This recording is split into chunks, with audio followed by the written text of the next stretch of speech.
d'Elisabeth Lévy. 5h-10h, le Grand Matin Sud Radio. Et bienvenue Elisabeth, bonjour.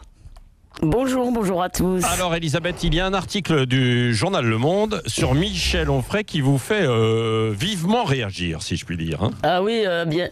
Au Monde, il devrait créer une rubrique chasse aux sorcières aux polices de la pensée, parce qu'il dénonce régulièrement les réseaux secrets, l'influence pernicieuse et le pouvoir occulte des réacs populistes et autres crypto-lepénistes.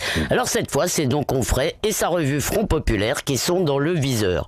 Le titre de l'article, avec sa nouvelle revue, Michel Onfray devient la coqueluche de l'extrême droite, et il est signé d'ailleurs non pas par les spécialistes des idées, ce qui serait logique, mais par les rubricards qui suivent le RN, qui pour le Monde appartient à l'extrême droite. Bon, en dehors du titre, qu'est-ce qui vous déplaît franchement, Elisabeth? D'abord la méthode, digne des procès de Moscou, parce que cet article ne discute pas les idées, il tente de disqualifier les personnes, la personne en l'occurrence. Alors on dresse des listes noires sur le principe de l'homme qui a vu l'ours, qui a vu la cousine de Le Pen, ça c'est la routine.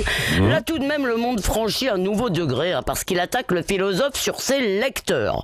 Les deux limiers ont épluché la liste des 17 000 abonnés souscripteurs et ils en ont ressorti triomphalement 5 ou 6 noms, dont celui d'Alain de Benoît ou de Robert Ménard. On les tient, chef.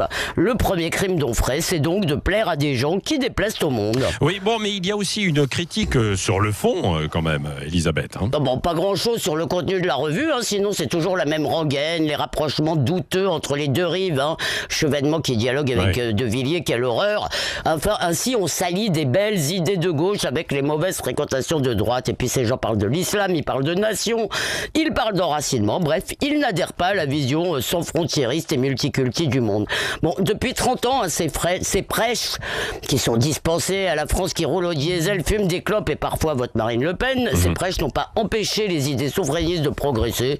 Cet article ne fera donc pas perdre un lecteur à Onfray. En revanche, il en rapportera au Monde, qui capitalise ainsi sur la popularité de ses adversaires. Ils font la même chose avec Zemmour. Ce que les spécialistes, les journalistes politiques appellent ça de la triangulation ou du bon marketing. Bon, écoutez, on en reparlera dans le petit déjeuner de l'actualité tout à l'heure à 9h avec Virginie Martin et Christine Bouillot. Restez avec nous. Restez avec nous parce que dans un instant, c'est Tarek qui sera avec nous. Tarek qui va nous parler de son déconfinement. Voilà, son retour à la vie, comme on dit.